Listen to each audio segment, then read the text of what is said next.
Bonjour, à la une des quotidiens paru ce vendredi 18 mai 2018 suite au meurtre de l'étudiant Mohamedou Falsen à l'université Gaston Berger de Saint-Louis. Nos confrères du journal Vox Populi reviennent sur la cérémonie de levée du corps et l'enterrement de Falsen qui a eu lieu hier.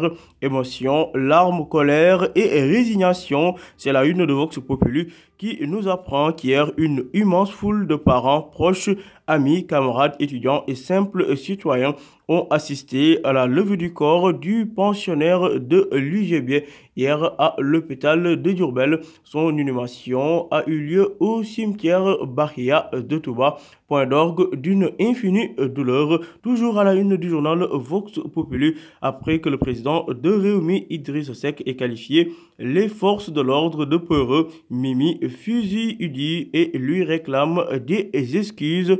Par ailleurs, à la une du journal Le Quotidien, l'on assiste cette fois-ci à un cours d'histoire, mai 68, mai 2018, 50 ans, les mêmes histoires, titre Le Quotidien, qui relaie les propos de Babacar Sorna, leader syndical de l'époque. Selon lui, la violation des franchises nous avait poussé à aller en grève. En ce cinquantenaire de mai 68, un cours d'histoire nous est ici servi par nos confrères du journal Le Quotidien.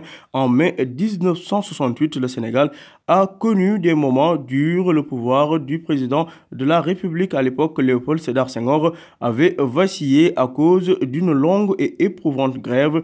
Élèves, travailleurs et étudiants dans une bataille pour l'amélioration de leurs conditions d'études de vie et de travail. À la page 6 du journal Le Quotidien revient sur la négociation survenue un 13 septembre 1968 à Dakar, ou encore concernant la grève en piqué des étudiants devant la faculté de droit en 1968.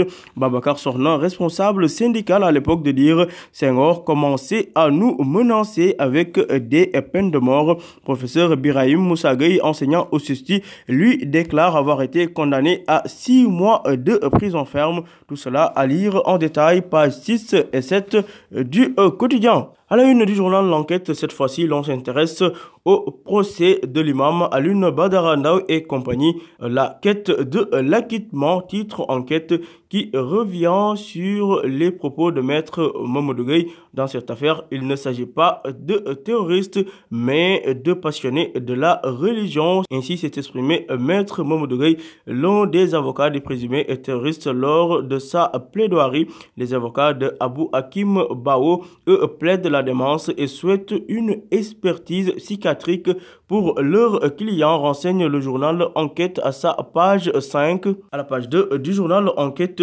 tué mardi dernier à l'UGB, Falsen inhumé hier à Bahia. À la une du journal Les Échos, début de plaidoirie dans l'affaire des présumés terroristes. La défense s'abat sur le procureur maître Aboubakar Sissé lors de sa plaidoirie de dire s'il y a quelqu'un que l'on doit poursuivre pour apologie du terroriste, c'est bien le procureur. Maître El Hadj Malick Bass de dire que ce procès lui fait honte. Comment le procureur qualifie-t-il un État qui assume des étudiants, s'est-il étonné. Maître Ngoné Thiam, de son côté, déclare que cette affaire rappelle celle de Tariq Ramadan, contre qui a été monté un dossier. Les détails de toutes ces plaidoiries à lire, page 3 du journal Les Échos. Restons à la une des Échos, à la page 7, affaire du double meurtre survenu à Madinatoul Salam. Thiès et Mbour se disputent le dossier de Cheikh Béthio Thioune. En effet, l'instruction s'est faite à Thiès, mais Mbour, où a eu lieu les faits, dispose désormais d'un tribunal de grande instance, renseignent les Échos. À la une du journal Libération, exécution de l'arrêt rendu par la CREI contre Karim Wade et compagnie. L'huissier distribue des commandements précédents saisis.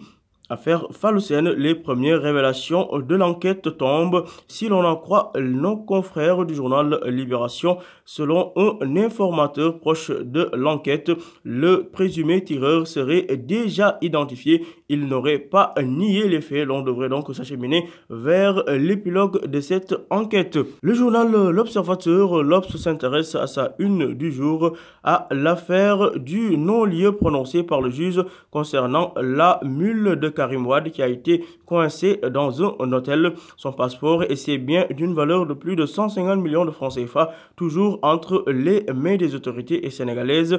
Mondial 2018, publication de la liste des 23 lions d'Aliou Cissé. Fin de liste, titre non confrère du journal L'Obs qui nous apprennent que Guy Lobody, Pape Ndiaye Souaré, Armand Niasse Santingom ont été écartés du mondial. Sadio Mané et Khadim Ndiaye absents le premier match. Le cas Karambodi et les assurances de Aliou Cissé. Tout cela à lire en détail, page 15 à 16 du journal L'Observateur. Aliou Cissé qui s'est également prononcé sur le cas des réservistes. Henri Saivet, Fallou Diagne, Famara Diédhiou, Adama Mbengue en embuscade. Amara Traoré, de son côté, l'ancien coach des Lions du Sénégal, déclare qu'en Coupe du Monde, on a besoin de certitude. Procès en terrorisme toujours. La riposte des avocats de l'imam Alioune Badara Ndao et compagnie. À lire, page 9 du journal L'Observateur. Toujours à la une de l'Obs, inhumation de l'étudiant à Touba. Fallosen enterré à l'arme lourde, révèle nos confrères de l'Obs. Parlons cette fois-ci du pèlerinage à la Mecque édition 2018.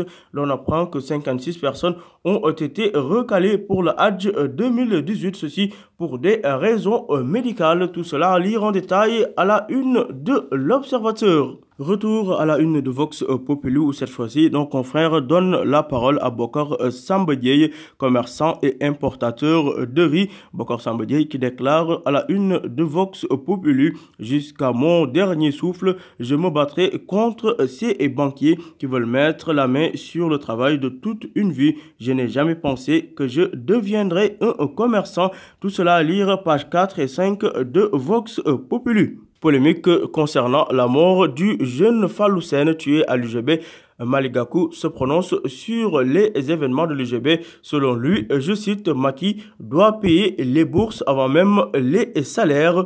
Et puis nos confrères du journal Libération reviennent sur ces absences troublantes d'Aminata Angélique Manga, la ministre chargée de la microfinance lors des précédents conseils de ministres. Sport pour finir, Aliou Cissé, l'HC 23 Lyon, Guy Lobody, Baye Oumar Niasse, Hassan Doucet, Armand Souaré et tous zappés. Santingom, une absence incompréhensible selon les Échos. Aliou Cissé, lui de son côté, qui apporte des justifications. Santi est en retard comparé à Mané ou Mbaïna. Sadio Mané, lui, sera absent lors des 2 premiers matchs amicaux. À la une du journal Stade, le quotidien du sport, profil des 23 lions sélectionnés par Aliou Cissé. Sissier, option ultra défensive. Nos confrères du journal Stade qui font le décryptage de la liste des 23 proposés par Aliou Cissé. À vos journaux et bonne lecture.